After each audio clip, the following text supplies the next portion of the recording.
მოგესალმებით. დღეს წერთ ჩვენ მეხუთე ეპიზოდს. მინდა ძალიან დიდი მადლობა გადაგიხადოთ იმისთვის, რომ გვიყურებთ, გვილაიქებთ და გვიწერთ კომენტარებს, გვაძლევთ შენიშვნებს და გამოხატავთ თქვენ კომპლიმენტებს. დღეს ჩემი სტუმარი არის NLP ფსიქოლოგი ბატონი ზაზა ქოიაბა და ჩვენ ვისაუბრებთ თანამედროვე სამყაროს მენტალურ პრობლემებზე, мотивაციაზე და მომავლის შექმნაზე. გამარჯობათ ბატონო ზაზა. მოგესალმებით. მოგესალმებით ჩვენს მაყურებლებს, მადლობა მოწვევისათვის. ძალიან დიდი მადლობა რომ ხართ ჩემი სტუმარი. და მოდი დავიწყოთ სულ თავიდან. ადამიანის მომავალი ფორმირდება მის აწმყოში, ხო? როგორ უნდა ვიცხოვროთ აწმყოში, ისე რომ არ გადავიდეთ ილუზიურ მომავალში და აწმყოშივე ავაშენოთ ის ნიადაგი, რომელიც დაგვეხმარება მომავლის ფორმირებაში. ხო. საკმაოდ ისეთი ვრცელი საქმეა და ვრცელი კითხვაც არის და ბევრი სხვადასხვა კომპონენტებისგან შედგება. მაგის ის სწორად დაგეგმა. სხვათა შორის ფილიპ ზიმბარდოს აქვს ძალიან საინტერესო დროის მენეჯმენტთან დაკავშირებული საკითხი, ხა რატო ეხები ამას მიხვდებით გეტყვით. სადაც არის რომ მართე ენერგია და არა დრო. და იქ ის განიხილავს სამ დროს ადამიანისას ცხოვრებაში, ანუ წარსულს, ოღონდ წარსულს განიხილავს წარსული ნეგატიური და წარსული პოზიტიური, აწმყო ნეგატიური და აწმყო პოზიტიური და მომავალი ნეგატიური და მომავალი პოზიტიური. და იქ ძალიან კარგად აქვს, ხა მე ეს მოვყვები მთელ დროს წაიღებს თუ რაში მდგომარეობს ეს სტატია და ეს წიგნი, მაგრამ ძალიან კარგად აქვს დაწერილი რა უნდა ქნა, რომ სულ მოკლედ დაასკვნა თუ გაინტერესებთ, არის ესეთი, რომ წარსულს ხელი გაუშვი, იქიდან აიღე გარკვეული ტიპის გაკვეთილები და ხელი გაუშვი წარსულს, ანუ წარსულის აჩრდილებმა არ დაიწყოს შენი დამუხრუჭება, ასე ვთქვათ, და წარსულში არსებულმა ტკივილებმა არ დაგაბრკოლონ მომავლისკენ სვლაში, ანუ ვიღებთ გაკვეთილს და ვუშვებთ. აწმყოში ვცხოვრობთ ძალიან ჩვეულებრივად, ოღონდ ერთი ძალიან მარტივი ამბავი უნდა ვიცოდეთ, რომ ის, რასაც ჩვენ აწმყოში გადაწყვეტილებებს ვიღებთ, აბსოლუტურად ყველაფერი თუ არა უმრავლესობა მათგანი, ყოველ შემთხვევაში მნიშვნელოვანი გადაწყვეტილებები მაინც, რომელსაც ჩვენ წარსულ აწმყოში ვიღებთ, აუცილებლად იმოქმედებს ჩვენს მომავალზე. ანუ თუ არ დაგეგმავ ძალიან ჩვეულებრივად დინებას მიყვები რა, ისედაც ზოგადად როდესაც ადამიანი აზრში ვარდება, მის წინაშე სამი ძირითადი არჩევანი დგება. ეს უნდა თუ არ უნდა, მოსწონს თუ არ მოწონს, გრძნობს თუ ვერ გრძნობს, ეს არჩევანი მაინც არის. პირველი არჩევანი არის, რომ რავი, ცხოვრების დინებას მიყვეს და სადღაც უეჭველი მივა, თუ ოდესმე დინარე ნაპირზე არ გამორიყავს და ერთ ადგილზე არ გააჩერებს. მეორე არის, რომ ეს ყველაფერი დაუგეგმოს ვიღაცამ, რა ვიცი, მშობლებმა, მეგობრებმა, ჭკვიანმა მეზობელმა, ამიდამ და ასე შემდეგ. და მესამე არის, რომ მისი ცხოვრება თავად იყოს მისი არჩევანი. და თვითონ მიიღოს, ეს არ ნიშნავს, რომ ვიღაცებს არ კითხო მოსაზრება, რა თქმა უნდა, მოსაზრებაც უნდა კითხო, ლექციებიც უნდა მოისმინო, წიგნებიც უნდა წაიკითხო და ასე შემდეგ, მაგრამ საბოლოო ჯამში რა ტიპის გადაწყვეტილება მიიღო, შენ თვითონ უნდა იყო ამაზე პასუხისმგებელი. ანუ შენ უნდა მიიღო ეს გადაწყვეტილება. რა თქმა უნდა, მესამე ვარიანტი ძალიან რთულია. ხო, ეს მესამე გზა რაღაც დაბრკოლებებით არის ავსე, გამოწვევებით, გამბედაობის ზონაში გადმოსვლა კომფორტის ზონიდან ხშირად გიწევს, მაგრამ გრძელვადიანად გაცილებით მომგებიანია. პირველი და მეორე გაცილებით იოლია, თუმცა ნაკლები დივიდენდების მომტანი.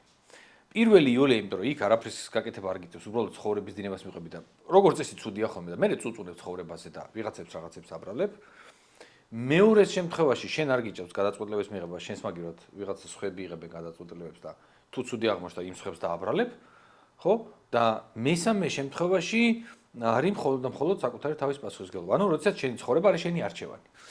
შენი ნაბიჯი შენი არჩევანია და თან ზუსტად იცი უნდა გესმოდეს, რომ შენი დღევანდელი ნაბიჯი აუცილებლად გამოიწვევს რაღაც შედეგს მომავალში. ამისი გჯერა თუ არ გჯერა, მაინც ასე იქნება.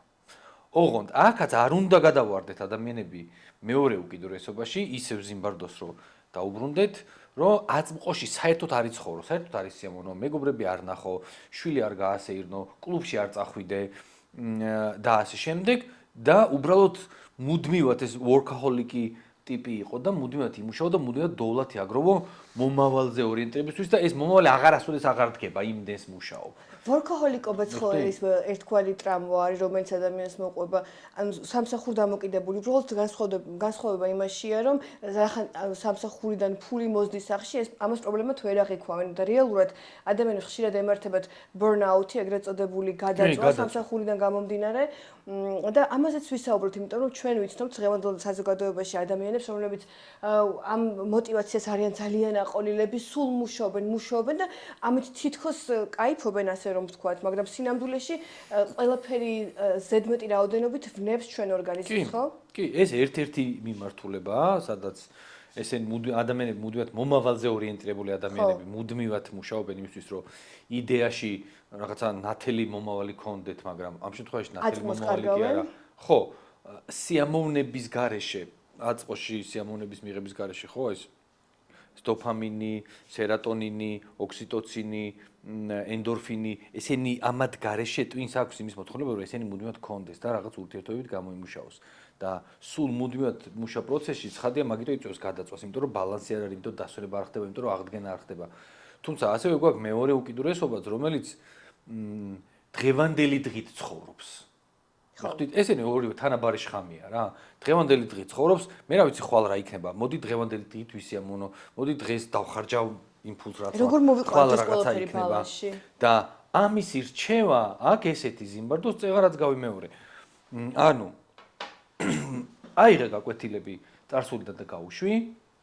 ისიამოვნე აწყოთი, ოღონდ არა ისე რომ დააზარალო მომავალი, ანუ სულ არ გაერთო და სული ორ გამოსავალზე არ იფიქრო და ასევე გახსოვდეს რომ აწყოში მიღებული მნიშვნელოვანი გადაწყვეტილებები აუცილებლად განსაზღვრავს შენს მომავალს. შესაბამისად მიიღე ისეთი გადაწყვეტილებები, რომელიცაც გათვლი, ანუ ხედვა გექნება, visions განივითარებ, ეს ნაბიჯი ხვალ რა შედეგს მოიტანს. და გარკვეული ტიპის ბალანსი ამის მიხედვით ჩამოყალიბდება, პლუს ამას ცხადია ემატება დროის მენეჯმენტი, პრიორიტეტების სწორად დასახვა და მათი სწორად გამოყენების დისციპლინა. მოდი რახან შევეხეთ დროის მენეჯმენტს, რახან შევეხეთ დოფამინს, მინდა თანამედროვე სამყაროს დიდ პრობლემას შევეხო და ეს არის სოციალური ქსელები, დამოკიდებულება. ჩვენ ვართ ყველანი მეტნაკლებად გაჯეტებ დამოკიდებული სკროლვა, რომელიც ხანდახან იწვევს ბევრ უცაბად დოპამინს, რომლისთვისაც არაფერი არ გამვიკეთებია და ამაზე ვართ დამოკიდებულები. კიდევ დოპამინ დამოკიდებულება მოისაზრება იმაში, რომ აი საჭმელი მოგვინდა, არაფერს არ ვაკეთებთ, უბრალოდ ვიძახებთ. გაზარმაცებულები ვართ ძალიან ყველა საკითხში. აი ეს თემები რომ განვიხილოთ. ზოგადად ადამიანი კომფორტისკენ მიდრეკილია და ამას ვერაფერს ვერ უსამო. ჩვენ რაც უფრო გაგვიკომფორტულებს, ან გაგვიიოლებს კი არა, გაგვიკომფორტულებს. საქმეს ცხადია მისკენ მიდრეკილნი ვართ. ხო? რა თქმა უნდა. და საჭმლის გამოძახებაც დაუშვათ ერთ-ერთი მათგანი შესაძლებელია იყოს. იმისათვის რომ მე თუ მაქვს ამისი ფუფუნება, ასე ვთქვათ რა, საშუალება მე იმიტომ ვიმუშავე იმდენი, რომ ეხლა სახში მომდი რომ საჭმლის გაკეთების თავი აღარ მაქვს და ამოვიძახებ რა, ეს არ არის პრობლემა, დაუშვათ. მაგრამ რაც შეეხება აი გაჯეტებ დამოკიდებულებას, ხო? მე ხა ვახსენებ სახელს, რომელიც არ მოეწონება ალბათ ჩვენ მსმენელთა რაღაც გარკვეულ ნაწილთა ბოდიშსუხთი წინასწარ ამისთვის, ამას ქვია ჩვეულებრივი ციფრული ჭკუასუსტობა. ანუ ჭკუასუსტები კი არ არიან ადამიანები, რომლებიც დამოკიდებულები არიან, არა. ეს ასე არ გავიგოთ. ეს იწვევს ჭკუასუსტობას. ანუ ეს ხა ავხსნი და მივხვდებით, უბრალოდ ასე ქვია, იმიტომ რომ ეს სახელი უსიამოვნო სახელია, მაგრამ ესე დაერქვა ფსიქოლოგიაში. ანუ, როდესაც ბავშვი მით უმეტეს, როდესაც არის გაჯეთ დამოკიდებული, გინდა ბავშვი, გინდა დიდი, გინდა მოზარდი. ჯერ ერთი თავად წყვეტს ფიქრის უნარს. და რასაც სოციალურ ქსელში სოციალური ქსელიდან სთავაზობენ რაღაცეებს და იმას აკეთებს. შემდეგ რაღაც მეხსიერების ნაწილში დაავიწყება დაგუგლავს. მეც ბევრი რამ დამიგუგლავს, გასაგებია, მაგრამ მეხსიერების ნაწილში რაღაც დაავიწყება დაგუგლავს. რაღაცა სტრატეგიის დასახვა უნდა, რომ ეს რო ასე გავაკეთო და ეს ისე გავაკეთო რა იქნება და აიღებს და ხელოვნურ ინტელექტს კითხავს. ანუ ეს ნიშნავს იმას, რომ შენი ტვინის ანალიტიკურ ფუნქციას ან გადაწყვეტილების მიღებას შემოთავაზებებს, რომელიც შენმა ტვინმა შენი ფიქრის შედეგად უნდა შემოგთავაზოს. ხო, აკეთებს სხვა რამე. ან ხელოვნური ინტელექტი, ან ვიდეო, ან რაღაცა ისეთი, რომელიც უკვე დამუშავებულია, უკვე შემოთავაზებულია. და შენ იწყებ ამის მიღებას გაანალიზების გარეშე, გადაწყვეტილება ფაქტიურად შენ არ მიგიღია, რაც ნიშნავს იმას, რომ შენი გონება იმ მომენტში არ განვითარდა. თუ არ განვითარდა, ესე კი უკან დაიწია. და რაც უფრო ხშირია ასეთი შემთხვევები, ხო, რაღაცა გამოსხივებაზე, თვალების დაზიანებას და რაღაცებზე რო არ ვილაპარაკოთ. დროის ფუჭად ფლანგვაზეც რო არ ვილაპარაკოთ, რომელიც უზარმაზარია, ეხლა რომ თითოეულმა ადამიანმა, ვინც აი ამ თანამედროვე ტექნიკას დამოკიდებულია, ხო? სკროლვა დამოკიდებული, მაგალითად იგივე, რა ვიცი, TikTok სკროლავს, Instagram სკროლავს, Facebook სკროლავს და ასე შემდეგ, რო დათვალოს რამდენი ხანი iPhone-ი გვაძლევს მაგის screen time ესე რა თქმა უნდა. ერთპირულად რომ ნახე, ლამს გავგიჟდი. ხო, შეიძლება ჭკვიდან შეიშალო, ხო? და ერთი წამით რო დაფიქრდე, რომ ამ დროის განმავლობაში რას გააკეთებდი უფრო მეტს, უფრო მნიშვნელოვანს, უფრო ღირებულს, უფრო მეტი უკუგებას რა მოგცემდა ამ დროში რო გააკეთებინა, იქ მიხვდები რომ ეს არ უნდა, ანუ სკროლვა დამოკიდებული არ უნდა იყო. ხო? მაგრამ თუ ჩვენ მიზნები არ აგვაქვს, არ ვიცით ვინ ვართ, არ ვიცით საით მივდივართ, ეგზისტენციალური კრიზისი გვაქვს მოკლედ რა. მოკლევადიან შედეგებზე ვართ ორიენტირებული, დიდი მიზნები არ აგვაქვს, დიდ მიზნებს ამოცანები არ მოსდევს, ამოცანებს გასაკეთებელი საქმეები არ მოსდევს, გეგმები არ მოსდევს, აღსრულება არ მოსდევს, ხო? რა თქმა უნდა, ამ შემთხვევაში რა უნდა ვაკეთო? ავდგები და ვსკროლავ. მიხდი? აი ეგ მომენტიც არის. და ეს ყველაფერი მე გადადის ძალიან დიდ სიმარტივეში. მარტივად იოლი გამოსავლის ძებნაში, იოლად რაღაცების მიღწევაში და საბოლოო ჯამში ხდება ისე, რომ ეს ადამიანები როდესაც იზრდებიან, როდესაც რაღაც ვალდებულებებში შედიან, ოჯახს ქმნიან, მეორე ნახევარი ყავთ, რა ვიცი, ბავშვები უჩნდებათ, სამსახურში იწყებენ მუშაობას, რაღაც საბანკო ვალდებულებები ექმნებათ, ხო, რაღაცა ხო გინდა და დავუშვათ ფული არ გაქვს და ბანკი გაძლევს ამის საშუალებას. აი აქ უკვე მე უჭირთ ანალიზის უნარი, უჭირთ რაღაცეების გადაწყვეტილებების მიღება, სტრატეგიული გადაწყვეტილებების მიღება, პლუს ამას უჭირთ რაღაცა შეთავსება ზემდგომთან. ესეთი კვლევები უკვე ბევრია. ანუ ეს ყველაფერი ამას იწვევს. იმიტომ რომ საბოლოო ჯამში, როდესაც ახალგაზრდობის პერიოდს, როგორი რაღაცაა შეხედეთ, არის დაახლოებით აი 16-17 წლიდან 25-27 წლამდე პერიოდი და 8-10 წელიწადი, ეს არის პერიოდი, როდესაც შენ წყვეტ როგორ უნდა იცხოვრო. ფსიქოლოგიაში ეს ერთ-ერთი ყველაზე მნიშვნელოვანი ასაკია. ხო, დაახლოებით, ზოგი შემთხვევაში 18-დან არის, განვითარებულ ქვეყნებში უფრო დაბლიდან იწყება, საქართველოში რა კი მშობლებზე დიდი ხანი ვართ დამოკიდებულები და ჩამოკიდებულები უფრო ზემოთ ასაკიდან იწყება და ასე შემდეგ. მაგრამ არის სადღაც 7-8 წელი, ყველაზე მაქსიმუმ 10 წელი, აი ესე რაღაც 16-დან 25 წლამდე ინტერვალში, სადაც ადამიანი წყვეტს ჯერ იმას, ის სამეული წაღარო თქვი, ანუ მიყვეს ცხოვრების დინებას, მისცეს საშუალება ადამიანებს, რომ ამისი ცხოვრება დაგეგმონ თუ თვითონ გადაწყვიტოს თავის ცხოვრება რო იყოს თავისი არჩევანი, ერთი ამას წყვეტს, პლუს წყვეტს იმ კითხვებზე პასუხის ძებნას იწევს, ვინ ვარ, რა მინდა, რა ძლიერი მხარეები მაქვს, საით მივდივარ, რას გავაკეთებდი, როგორ მოვიპოვო ჩემი ადგილი საერთოდ საზოგადოებაში, რის მიხედვით მოვიპოვო, ფული როგორ ვიშოვო, პატივისცემა როგორ მოვიპოვო, სიამოვნება რით მივიღო, ხვდები მე როგორ ადამიანებთან ერთად ყოფნა მინდა, როგორი ტიპის ადამიანებთან ურთიერთობა, სად ვარ საერთოდ, ფსიქოსომატურად სად ვარ, მენტალურად სად ვარ, პროფესიულად სად ვარ, ან სად მინდა რომ ვიყო. ეს კითხვები ისმება ამ პერიოდში, აი ამ 7-8 მაქსიმუმ 10 წელიწადში, ამაზე გასცემს თუ არა ადამიანი პასუხს, ან როგორ პასუხს გასცემს. ან შეიძლება საერთოდ გაიგნოროს ეს შეკითხვები, აქედან ეს აქ მიღებული გადაწყვეტილებები, ამ 18-დან 25 წლამდე მიღებული გადაწყვეტილებები განაპირობებს, როგორ იცხოვრებ 30-40 წლის მერე. უნდა ჩაგიკითხოთ, მე და აქ დაშვებული შეცდომები დავასრულებ და კი, აქ დაშვებული შეცდომები იქ ძალიან რთულად სწორდება. როგორც წესი. ან მეტი დრო ჭირდება, აქ თუ დაგჭირდებოდა 1 თვე ამ გადაწყვეტილების მიღებაში, იქ შეიძლება 1 წელი დაკარგო მაგის 30 წლის შემდეგ რა. ჩემი აზრით ძალიან მნიშვნელოვანია, რომ მაგ პერიოდში ადამიანმა იცხოვროს მარტო და დააკვირდეს საკუთარ თავს, გაიცნოს საკუთარი თავი. მე ვცხოვრობდი ევროპაში ბევრი წელი და იქ მივხვდი, რომ ეს კულტურა იმიტომ არის დამკვიდრებული, რომ ეს ასე უნდა იყოს. მაგ დროს ადამიანს ჭირდება თავის თავზე დაკვირვება, თავის გაცნობა, შეცნობა და რაღაცა ახალი პიროვნების შექმნა. რას ფიქრობთ ამასთან დაკავშირებით? უნდა ცხოვრობდნენ ადამიანები რაღაც ეტაპზე მარტო, რომ საკუთარი თავი კარგად გაიცნონ? რა თქმა უნდა, თუ ამის საშუალება აქვთ. მე ხშირად მიმიცია ადამიანებისთვის რჩევა იმასთან დაკავშირებით, რომ მე მგონი შესაძლოა ცოტა ხანი მარტო რო იცხოვრო უკეთესი იქნება. ანუ თუ სოციუმი მასზე გარკვეული ტიპის დამთრგუნველ გავლენას ახდენს, ხო? რა ვიცი, სახლში ზეწოლები, მშობლები თუ ვიღაც სხვა ოჯახის წევრები, მეზობლები და ასე შემდეგ ადამიანები, სკოლა, მასწავლებლები, არ ვიცი, მნიშვნელობა შეიძლება სკოლა გამოიცვალოს და სახლი არა, მაგალითად რა, ან უნივერსიტეტი და ასე შემდეგ, ან სამსახური სულაც. ხო, ანუ რაღაცა ადამიანები, რომლებიც შენზე დამთრგუნველად მოქმედებენ, რომლებიც მუდმივად იმას ან გეუბნებიან, ან გულისხმობენ, ან სახეზე აწერიათ, მნიშვნელობა არ აქვს ამას სიტყვებით გამოხატავს თუ არა, რომ შენ არაფერი შეგიძლია, შენ ამას მაინც ვერ იზამ. მოდი თავი დაანებე რა და ჩვეულებრივი ცხოვრებით იცხოვრე. რაღაცა მიიღევი ძმაო ცხოვრების დინებას, რაღაცა იღე ეს 720 ლარი ხელფასი და საბანკო ვალდებულებები გაქვს. დაანებე თავი რა ამ კომფორტ ზონიდან გამოსვლას და რაღაცა კედლებზე შესკდომას. თავი აი ასეთ სიტუაციას მithumetes თუ გინდა და თუ არ მოგწონს ამას ის ნათქვამი და თუ გინდა რომ მეტად გამitherde და წინ წახვიდე, ასეთ სოციუმს აუცილებლად უნდა მოშორდე.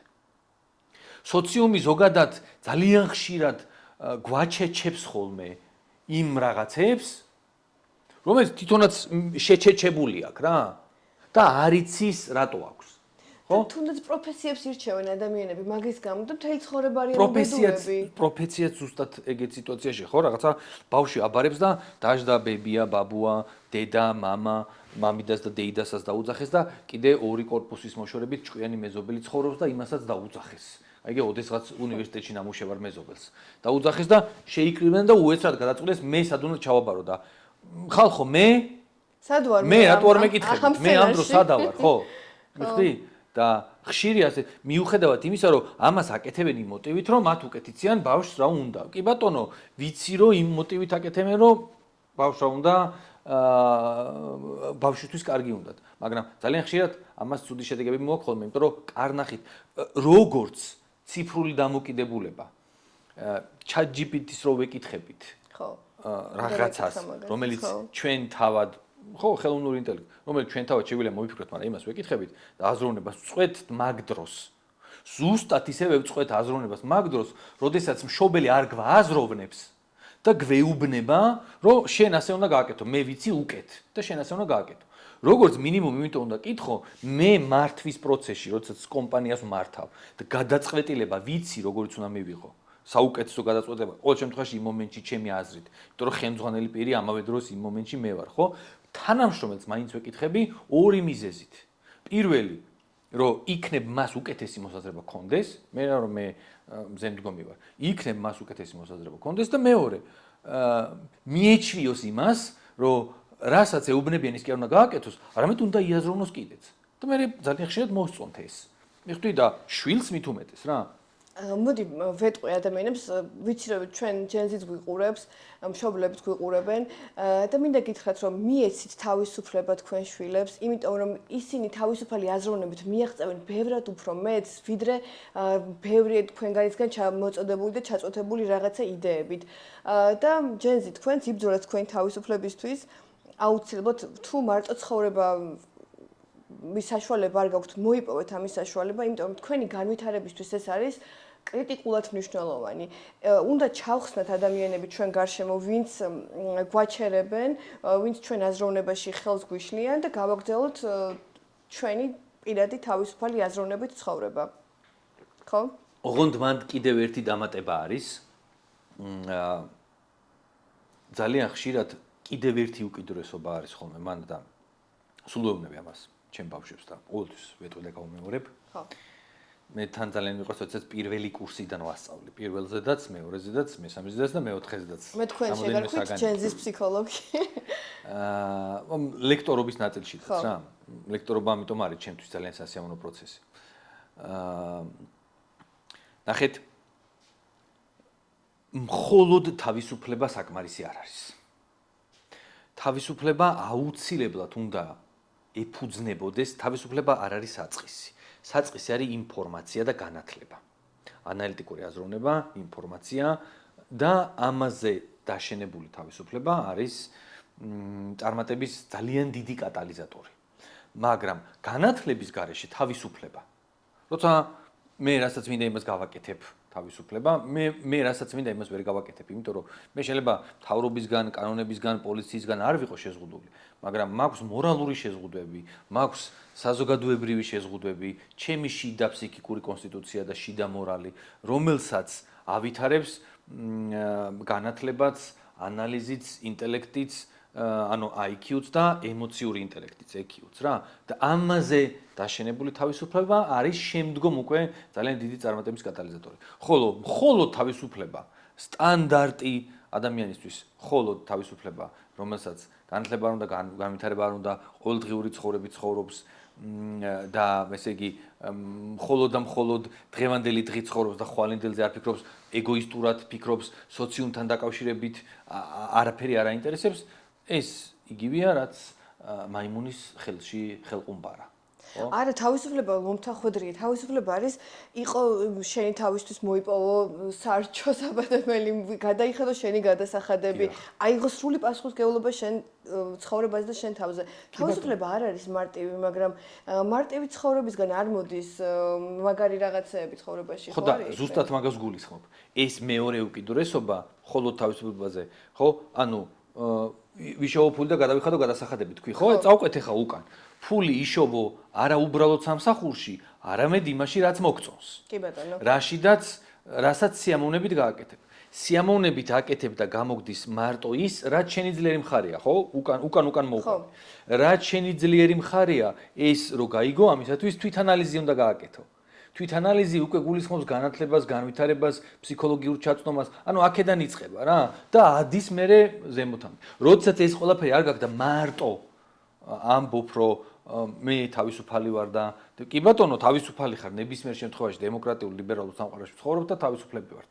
რა თქმა უნდა და ადამიანის უფლებები მნიშვნელოვანი, ყველაზე მნიშვნელოვანი თუ არა, მე ყველაზე მნიშვნელოვნად მიმაჩნია, მაგრამ კარგი იყოს, ყველაზე მნიშვნელოვანი თუ არა, ერთ-ერთი მნიშვნელოვანი მაინც. მაგრამ ეს სად უნდა წაიღო? რაში უნდა გამოიყენო? როგორ უნდა გამოიყენო? თავისუფლებით როგორ უნდა დაატკბე? ამას გვასწავლის თვითანალიზი და ასევე ინტელექტი, გონებრივი განვითარება, ემოციური ინტელექტის განვითარება, აი აქ ჩვენს უკან არის. ჩემი საყვარელი წიგნი, დანიელ გოლემანის ემოციური ინტელექტი, რომელიც არაჩვეულებრივი შიგ თავსით არის აღჭურვილი, მინდა გითხრათ და ამიტომ ყველამ წაიკითხოს.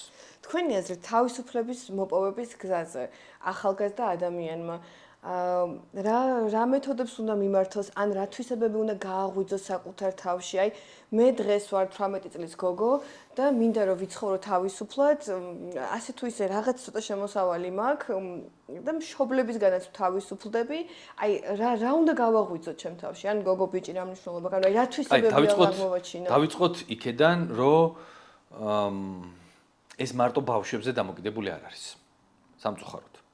ეს დამოკიდებულია აღზრდაზედაც, მშობლებზედაც, სკოლის პედაგოგებზედაც და შემდეგ უნივერსიტეტის პედაგოგებზედაც, თუ რა თქმა უნდა, ის უნივერსიტეტში აბარებს. ანუ ადამიანებზე, რომლებიც ამ ბავშვებისთვის არიან ავტორიტეტები და მათზე პირდაპირ ზემოქმედებენ. ამათზედაც არის დამოკიდებული. მარტო თვითონ ახალგაზრდაზე ბავშვზე სამწუხაროდ არ არის დამოკიდებული რა. ო, ვიღაცას სახლიდან რო გაიქცევა და რაღაცა კიბის ქვეშ რო დაიძინებს, ის გონია თავისუფლება. ნუ გარკვეულწილად ალბათ არის. ვიღაცას პირიქით კი რა მშობლებს არ ჯობია კიბის ქვეშ რო დაიძინოს. კი ბატონო, რა თქმა უნდა ჯობია. რა თქმა უნდა ჯობია, თუმცა ეს არ ნიშნავს იმას, რომ მესამე ალტერნატივა არ არსებობს. მივხვდით ორი უკიდურესობის პროტესტის ნიშნად, რომ ისეთ სისულელეებს აკეთებ, რომელსაც დამშვიდებულ გონებაზე არ გააკეთებდი, ეს თავისუფლება კი არა პროტესტია. ამის გარჩევა უნდა ისწავლონ ახალგაზრდება ერთმანეთისგან. თუმცა ეს იმ ახალგაზრდის ბრალი კი არ არის, იმის ბრალია, რაც უკვე ვთქვი. იმ აღზრდის და მის გარშემო არსებული სიტუაციის ბრალია. და ის ახალგაზრდა სისხლი უდუღს, ემოციები აქვს და პროტესტის ნიშნად რაღაცებს აკეთებს. მე როგორც ფსიქოლოგს აბსოლუტურად მესმის მისი ქცევის ამ შემთხვევაში რა. ხო, დავიწყეთ. ესე იგი, თუ კი მშობლები გარკვეულწილად პატარაობიდანვე მისცემენ მათ გარკვეული ტიპის თავისუფლებას, ხო? აი 2 წლის ასაკში მომდა რომ გვინდა და რჩევა მიგვეცა და მშობლებს ვაძლევთ რჩევას და როგორი სწორი მიდგომაა, ხო? ბავშვებთანაც მივალ. ბავშვებს მივეცი უკვე განათლებაზე რჩევა, მაგრამ მივალ ბოლოში. მოკლედ 2 წლის ბავშვს უკვე უნდა რაღაცა ფაფას რო აჭმევ ან რა ვიცი, წიწიბურას ან რაიმ პიურეს რო აჭმევ, კოვზით უნდა რომ თვითონ მოკიდოს ავკობს ხელი და თვითონ მიიტანოს პირთან. დედა ეტყვის რომ შენ დაისვრები და მოდი მეკაჭმევ. კი ბატონო. და იქ მთავრდება მისი თავისუფლება. ეს არის პირველი ნაწილი, როდესაც იჭრება მისი ინდივიდუალიზმი, ხო?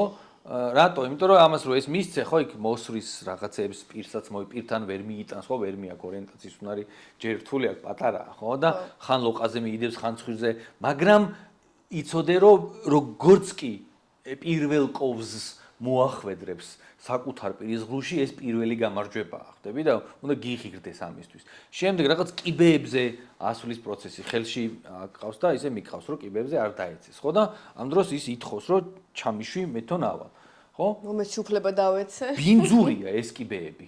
გარდა იმისა, რომ სახიფათო კიბეებია, ბინძურია, ხო და რაღაცა ის ფეხით ვერადის და დგება 4-ზე და ისე მიხოხავს.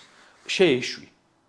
ხვდები თან იქონია სველი სალფეთკი მუდმივად, ან თუ იქვე ხელების დაბანის საშუალება არ არის, ოღონდ იქ აუშვი რა, ერთხელ ხა აგორავი ამ კიბეებზე და მიეცი იმის საშუალება როგორც თვითონ და არა, მაგრამ ერთხელ აუშვი რა. თუ გეშინია რომ დაიმტრევა, ხო ეს წაყევი უკან, ესე გაშლილი ხელები, თუმცა კი არ მიადო, უბრალოდ წაყევი, რომ თუ მოემზადე რომ დაცემისას დაიჭირო რა, მაგალითად. და ბევრი ასეთი რაღაცებია კიდე. ბავშვები 5 წლამდე ასაკში იზღუდებიან მხოლოდ და მხოლოდ იმ ნაწილში, სადაც ან საკუთარ თავს აყენებს ზიანს, ან სხვებს აყენებს ზიანს. იმიტომ რომ მანამდე მისი ბუნება ეგოისტურია და რაციოს განვითარება 5-6 წლის შემდეგ იწყება რა. ეს ასაკი მერყევს 4-დან 8 წლამდე.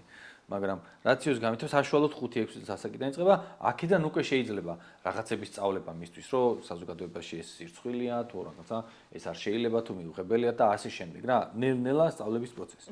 და როდესაც ჩვენ ამას ვაძალებთ, ხო, რაღაცა ცუდი რაღაცა გააკეთა, ხელზე დავარტყით და ასე შემდეგ. ის ვერ გებულობს, რატო, რა გააკეთა არ იცის. მიხვდი, უბრალოდ იცის, რომ კიდე ერთხელ რო გააკეთებს, კიდე ერთხელ მოხვდება. მაგრამ რატო არ უნდა გააკეთოს, ეს არ იცის. მოკლედ, აქედან იწყება შეზღუდვა. შემდეგ მიდის სკოლაში. მალე მორჩები ამ ნაწილს. შემდეგ მიდის სკოლაში, სკოლაშიდაც ხდება პედაგოგი, რომელიც რაღაც დავალებებს აძლევს და რატო აძლევს ამ ბავშვმა ესეც არ იცის, მაგრამ ავალდებულებენ რომ ისწავლოს, იმიტომ რომ თუ არ ისწავლის, ნიშანს ვერ მიიღებს, სახლში გაუბრაზდებიან, ნახე, განათლებას კი არ იღებს. აქ ეკარგება მას აღქმა განათლებასთან მიმართებაში, იმიტომ რომ ისწავლოს მარტო იმიტომ, რომ დედა არ გაუბრაზდეს და მასწავლებელმა არ გალანძღოს. და შემდეგ ზუსტად იგივე გრძელდება უნივერსიტეტშიც. საერთოდ არ ვაქცევ, აი, აქედანვე ვეუბნები და გუშინ წინაც ვუთხარი, სამშაბათს, ხო, არ ვიცი რა, ხო, სამშაბათს პირველი ლექცია მქონდა უნივერსიტეტში, ეხლა ახალი სემესტრის და იქ ვთქვი, მე არ ვაქცევ, ნიშნები ჩემთვის არანაირ ღირებულებას არ წარმოადგენს. ანუ, ყველას დავუწერ რაღაც ნიშანს, თუ რა თქმა უნდა ისწავლიან და იმუშავებენ და იშრომებენ, იმიტომ რომ მე არ მინდა თქვენ იყოთ ნიშნებზე ორიენტირებული. მე მინდა რომ ჩემი საგანი აქ მოდიოდეთ არა იმიტომ რომ ნიშნები მიიღოთ, არამედ იმიტომ რომ ჩემი საგანი, ჩემი პიროვნება, ჩემი საუბარი, ჩემი გარჩევები იყოს თქვენთვის საინტერესო და გამოსადეგი. თქვენ ჩათვალოთ რომ ეს გამოსადეგია და არა იმიტომ ისწავლოთ რომ თქვენ ამაში ნიშანი უნდა მიიღოთ და ნიშანს თუ არ მიიღებთ, კრედიტს ვერ შეასრულებთ, ბოდის ვიხდით სლენგისთვის და საგანი შეგეტენებათ და ფულს გადაიხდით. ამის გამო ნიშნის მიღება, ანუ ამ სტრესს გიხსნით.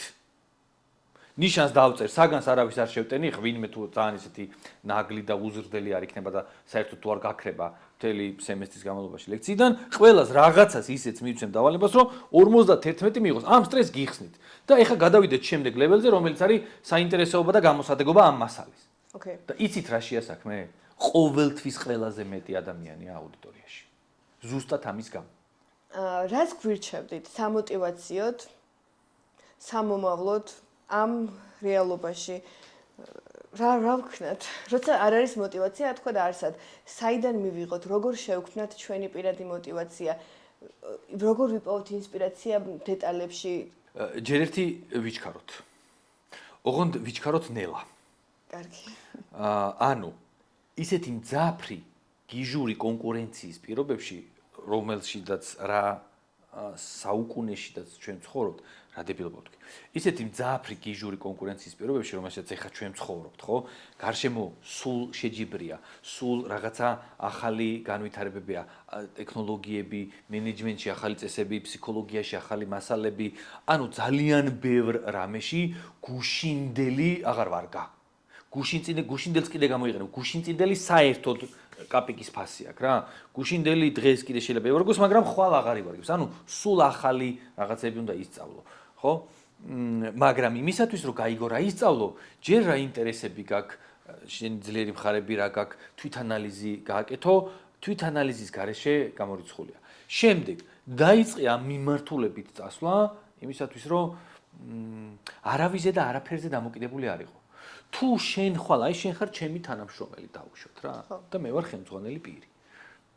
ბიჭი, ცუდი ტიპიც არა ვარ, მაგრამ არც ძალიან კეთილი და კაი ტიპი არა ვარ რა. ჩვეულებრივი სტანდარტი ბიზნესმენი ვარ, რომელიც ბიზნესს უყურებს ბიზნესურად. თუ მე შენ შემცვლელს შენი ესე იგი შესაძლებლობებით დამანახებ, რომ თუ მე შენ შემცვლელს ხვალვე ვიპოვი, პატის როგორც თანამშრომელს რატო გქცე? უნდა იყოს შეუცვლელი, ანუ? მიხვდი, მე უნდა ჭირდებოდეს, უყურეთ, შეიძლება კაი ადამიანი ვარ, ადამიანობიდან გამომდინარე გითხრა რომ ანა, მოდი იცი რა, ცოტა ხო არ განვითარდეთ და ასე შემდეგ, ან მოდი იქნებ შენთან არჩიო, რომელი საქმეა უკეთესი, ხო? საუკეთესო მენეჯმენტი ეს არის, დავუშვათ, მაგრამ არა ვარ საუკეთესო მენეჯმენტი. სტანდარტული ქართველი ბიზნესმენი ვარ, რომელიც ბიზნესს უყურებს მარტო როგორც იმ ადამიანებსაც იქ რო დადიან, ფულებსაც უყურებს რა, ხო? და თუ გააკეთებ, პრობლემა არ არის, თუ არ გააკეთებ, გაგიშვებს მაგალითად, ან რაღაცა სანქციას დაგაკისრებს, ხო?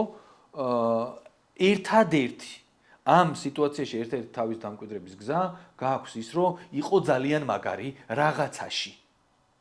ხო? ნუ ეგრეთ წოდებული შეუცვლელი ადამიანური რესურსი, ოღონდ ეს შეუცვლელი რას ნიშნავს, იცი, რომ თუ მე შენ ოდესმე სამსახურიდან გაგიშვი, შენ კი არ კარგავს სამსახურს.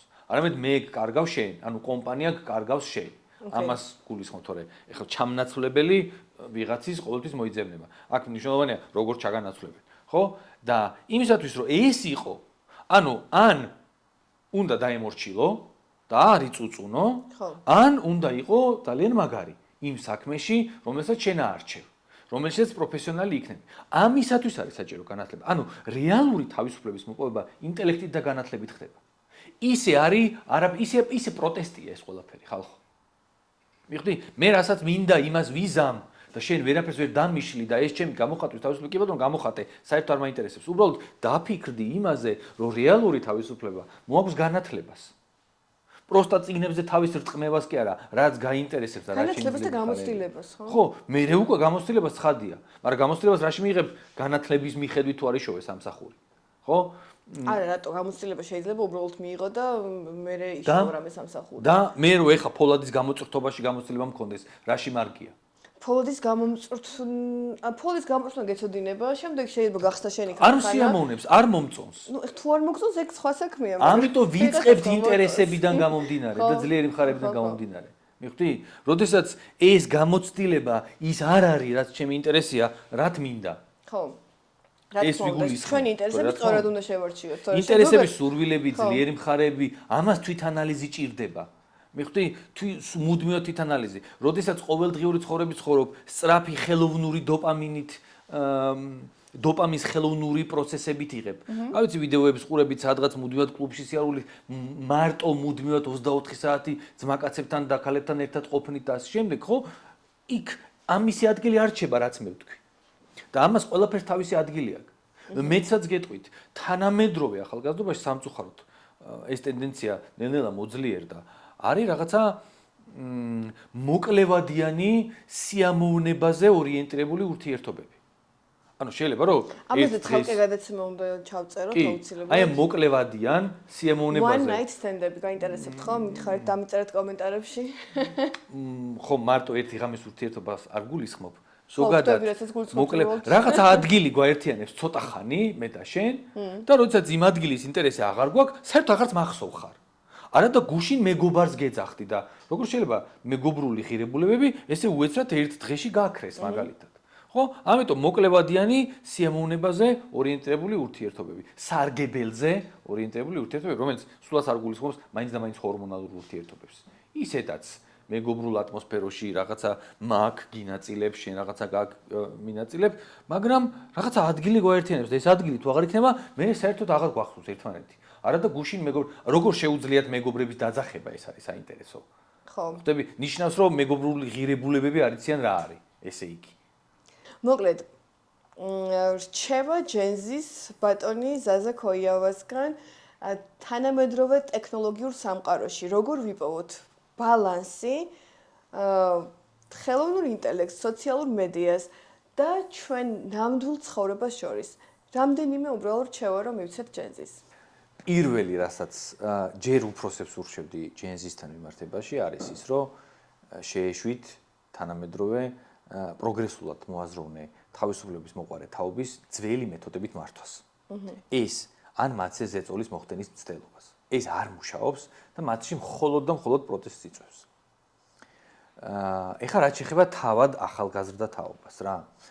ახალგაზრდა თაობის ყველაზე მთავარი რჩევა, რომელზედაც შემდეგ მოდის დანარჩენი, არის ის, რომ იპოვეთ საკუთარი თავი. იპოვეთ საკუთარი ინტერესები, იპოვეთ საკუთარი ძლიერი მხარეები, მუდმივად გარკვეული დრო, აი დროის 30% მაინც დაუთმეთ საკუთარ თავზე განვითარებას და ეს შემდგომ თავად შეამცირებს უბრალოდ ყოველდღიური ცხოვრებას, სკროლვას, гаджеტების დამოკიდებულებას და ასე შემდეგ. და მესამე, ხანდახან, ანუ მესამე, იქნებით დამოკიდებული ციფრულ ტექნიკასთან და ესე მიჯაჭვული, იმიტომ რომ ის ზოგადად კლავს აზროვნების პროცესს. და არადა ეს აზროვნება ჩვენს ახალგაზრდა თაობას შეუძლია სასწაულად. იმდენად მიხვედრილი ადამიანი, მაგალითად, რაღაცა 7-8 წლის წინ 2009 წელს დავიწყე მე ლექტორობა. 7-8 წლის წინ რომ შესავალ ნაწილში შეკითხვებს ვსვამდი პირველ კურსელებთან და მათი პასუხი და დაახლოებით მსგავსი ტიპის შეკითხვებს შესავალ ნაწილში დღეს რო ვსვამ, ამათი პასუხი ამ 18-19 წლის ბავშვებს ცადე და დამიწესავით განსხვავდებიან ერთმანეთისგან. ესენი იმდენად სმარტები და ყოჩაღები არიან და აი ამ სისმარტეს კლავს შემდეგ ეს гаджет დამოკიდებულება და ხელოვნური ინტელექტისთვის იმისი კითხვა, რისი გადაწყვეტა შენ თვითონაც შეგიძლია და უბრალოდ გეზარება. ხვდებით, მე ტვინი ამ ფუნქციას კარგავს, აზროვნების ფუნქციას კარგავს, ბუნებრივად დოპამინის გამოყოფის ფუნქციას კარგავს, ბუნებრივად ენდორფინის გამოყოფის ფუნქციას კარგავს და რაღაცაზე დამოკიდებული ხდები მუდმივად. რა მნიშვნელობა აქვს ეს მარიხუანა იქნება, კლუბური ნარკოტიკი იქნება თუ ვიღაცის მიერ შემოთავაზებული გადაწყვეტილებები იქნება, თუ უბრალოდ რაღაცა იოლად დოპამინის მოპოვების საქმეზე დამოკიდებულება იქნება. ნიშნულობა არ აქვს, დამოკიდებულება. იცოდეთ რომ მაგრები ხართ რა. ეს არის ყველაზე მთავარი. ოღონდ ეს მაგრობა გაატარეთ საქმეში. განათლება, თავისუფლება, თვითრეალიზაცია. ჩემი პოდკასტის იდეა ზუსტად იყო ის, რომ გამეცნოთ თქვენთვის ასეთი საინტერესო ადამიანები, გვესაუბრა თემებზე, რომლებიც ასეთი აქტუალურია დღევანდელ დღეს. და ძალიან დიდი მადლობა ბატონო ზაზა სტუმრობისთვის. მადლობა თქვენ მოწვევისთვის. გელოდებით შემდეგ პოდკასტებში. ჩვენ კიდევ ძალიან ბევრი საინტერესო თემა უნდა განვიხილოთ. სიამოვნებით. ნახვამდის.